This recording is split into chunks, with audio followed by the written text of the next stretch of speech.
guys, and welcome to this video. I am Bina. Welcome to my channel. This channel is mainly about books and reading. And this week I want to do a little reading vlog for you. I have started 2 books already. I have started Long Live Evil from Sarah Rees Brennan, but I am just very much at the beginning. I'm going to tell you more about this book when I am a little bit more into the book. And I have started Saving 6 from Chloe Walsh, the 3rd book in the Voice of Tom and series. And while the first 2 books were about Shannon and Johnny, the 3rd and the 4th book are about Joey, and Joey is Shannon's older brother. Yeah, and this is about his story, his and Eva's story. Her name is, I have always a tough time pronouncing her name because it's written like this, and my mind is always saying Aofi, but I think it's just called like Eva. In Binding 13, we already get to know Joey a little bit. He's Shannon's older brother. He and Eva are in the same class, and they have this instant connection or attraction to each other, but nothing more is happening because Joey is, at first, he's not really in the mood for a relationship, and then he works for Eva's dad, and he don't want to lose his job. The job is very important for him because he needs to take care of his little siblings. He has a younger sister, Shannon, from the first books, and 2 little brothers, and later 3. He needs to earn the money to take care of his little siblings because the family from Shannon and from Joey is awful. They have a tough time at home. There's a lot of domestic abuse, and their dad is he's an alcoholic, and he's really brutal to Joey and also to Shannon. But both of them cannot go to the police because their older brother Darren, who already left home, he's always telling them, like, they had this situation once and they were separated into different care families, and Darren had a really, really bad experience with his family. So he's always telling them, don't go to the police. You need to stay together. You need to watch out for each other. And so Joey's goal is to just turning 18 and saving money to leave his home and to take his little siblings with him. So he's kind of staying away from a love life. I don't know. But Eva is really into Joey from the beginning, and she's very consistent and trying to be friends with him and also trying to be more, but at the same time, she's always having a backup boyfriend.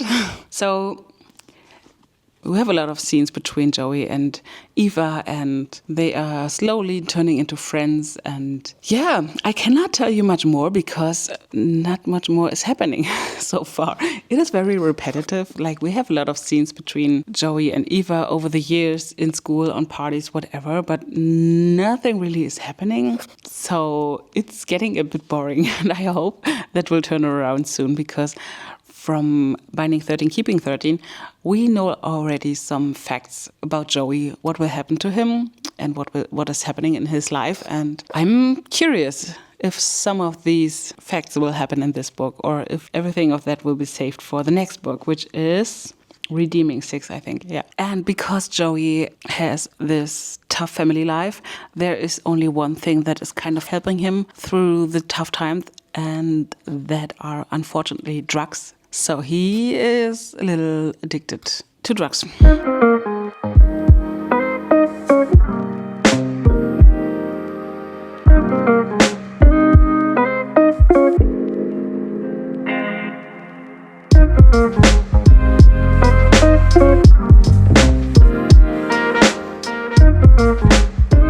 Guys, I haven't updated you again while reading, but I have finished Saving 6. And the reason why I haven't updated you is probably because it didn't change much. So it was still very repetitive, and it felt like it was the same over and over again. I mean, we made some slight moves, but I was expecting some of the heavier topics that we find out in Binding and Keeping 13 will take place here, but no, they don't.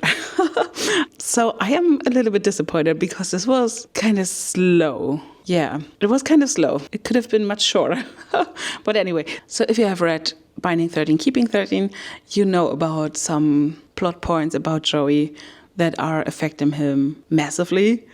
And I was hoping that like at least one of these plot points will happen or will take place in this book, but they don't.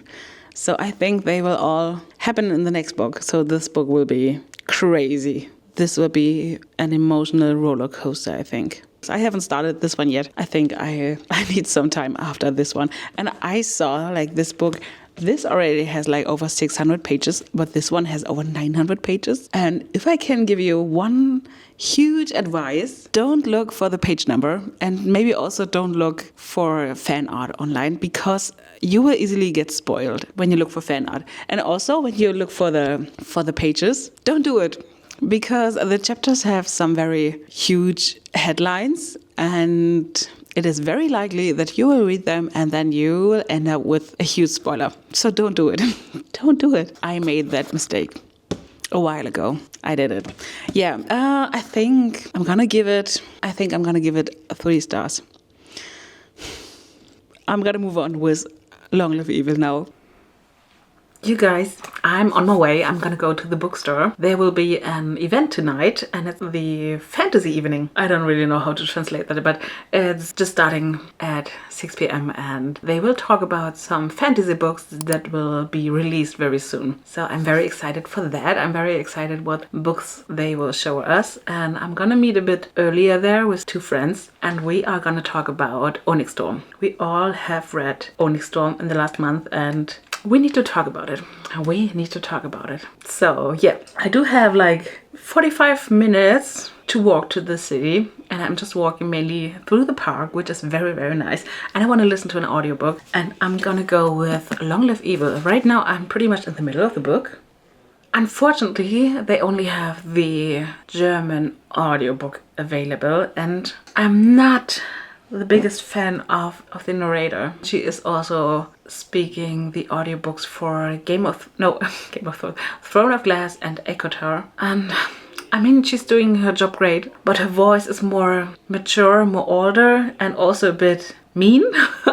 She's like this, I don't know, she's like the old mean maid in a movie or a series, or yeah, just imagine that voice. Always a bit more teachy, you know, always a bit more yeah, aggressive and teachy. And it's really not fitting to the young characters in these books, like in Throne of Glass for Selena. It's not fitting, and also not here. It kind of makes her even more mean and like more bitchy. But I really want to go on with the book, so I am going for the audiobook for my walk into the city, and then I'm very excited to talk about Onyx Storm and see the fantasy evening. I'm gonna take you along.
Little update about yesterday's fantasy night, which was really very interesting. I love hearing people talking about books they love and why they loved it. And I put a lot of new books on my watch list, but I did not bought any of their recommendations, but I ended up buying books anyway. But to be honest, I went to the bookstore and I was like, I'm gonna buy a book today. I'm gonna buy a book today. That was my goal.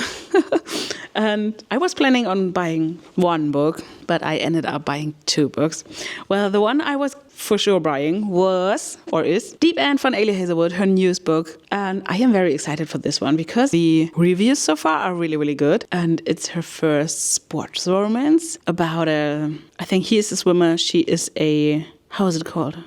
Platform diving. She is platform diving. I think he is a swimmer. And I think it kind of starts with a little loose romance between them, nothing serious, but of course one of them is developing feelings, I think. I don't want to know too much about it. I'm just very happy that I have it here and I'm very excited to read it. I saw another book in the bookstore and I did not expect to see it there because it is a self-published book. So I was surprised to see it. I had it on my wishlist for a while, and that is Leave Me Behind from K.M. Moronova. And what I know about it is it's a dark romance. It's a military setting, and I think it's a bully trope. I'm not sure about that one, if I like it, because so far I really don't like it if the guy is really awful to the girl, but we will see. I know what this is about, so I'm trying my best to get into it. But I really love the cover and the art, and also inside there is so much nice artwork. I think he looks so good. I think that's one of the main reasons why I bought this book. I wanted to read it. And I just sat down yesterday and I just wanted to read the first pages of the book. And I almost got 100 pages into the book because it's really, really fast-paced. I love it. I'm very happy with my books that I just got. Oh, and also we were talking about Onyx Storm, and that was really fun because I met with 2 friends, and one has the same opinion like I do, like it was a bit too long and we didn't really get into it and all that, and the other friend was loving it. She loves the whole series, and she was pointing out so many tiny plot things that we just missed, I don't know, and that was really very interesting. And for sure we need to meet before the next book is released because I rely on her knowledge to tell me everything I probably forgot until then.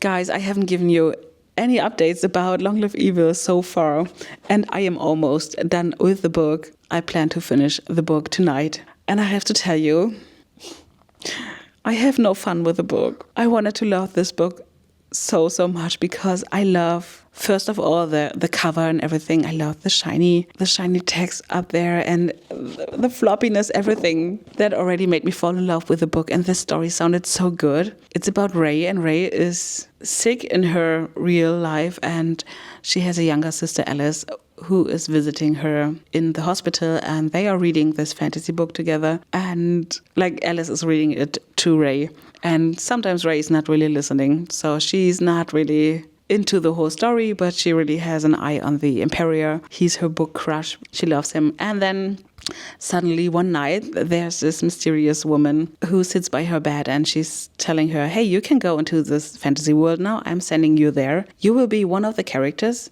You cannot choose the character.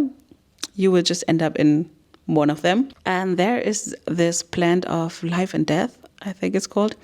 And you need to find it when it's blooming. And then you will return to your real life and you will be healthy again. All right. And Ray hopes she can meet the Emperor that she has a crush on, and maybe who knows where this will lead. But it turns out she wakes up in the body of the villain.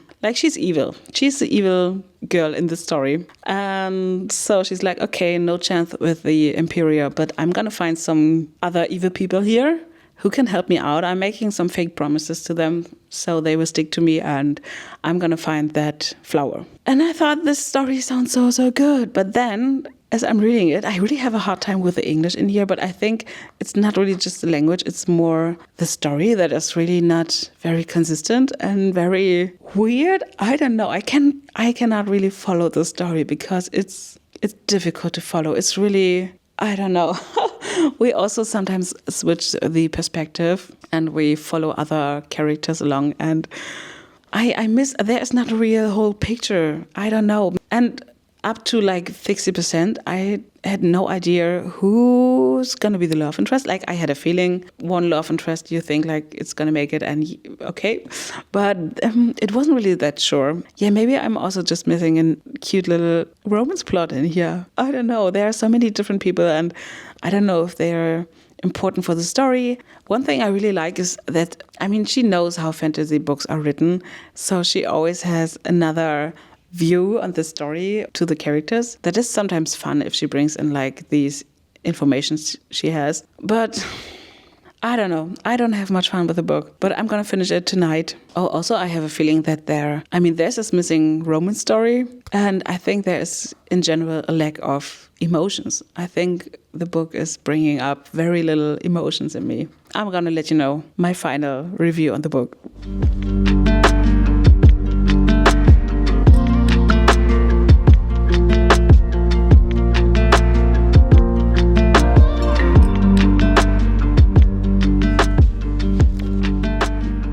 And I'm done with the book. Okay, what a turn of events. Okay, it kind of got me in the end. I really like the turn of events toward the end of the book, and I wished it wouldn't have been so messy in the middle and at the beginning and everywhere. I think I need to sleep on this for a night, but I think I'm gonna go with 3 stars. First, I thought I will be under 3 stars, maybe 2.75 or something, but it got me in the end. I have to say that it's a 3-star book for me, and I think, again, the idea, the story is awesome. I just think, I don't know, there are missing pieces. I don't know how to say that. It's just like driving a bumpy road. It's like driving a bumpy road. This is all I can say. I wish that the flow of the story would have been a bit nicer to follow. Yeah, it's like a bumpy road. That's hitting pretty much what I wanted to say. Like so very often, the most emotional part about the book are the acknowledgements. I love reading acknowledgements, and just reading the first 1-2 sentences made me teary. I really got teary because Sarah Rees Brennan had cancer herself, like her main character. And that makes it so much more heartbreaking that she came up with this story when she just struggled with the same stuff like our female main character. Wow. Just wow. Yeah, I think I'm ending up with 3 stars. I think I need to sit a while on this book, and you will hear my final thoughts about this book in my February wrap-up. Until then, I have some days to just let it soak into my mind. So yeah, done with this book. At this point, I just want to finish this vlog. I hope you had a great time with my video. If you have read one of these books, just let me know what you thought. Let's discuss this in the comments down below. I just hope you had fun. I hope I will see you in the next video. Have a wonderful day and night and week. Do something that you love.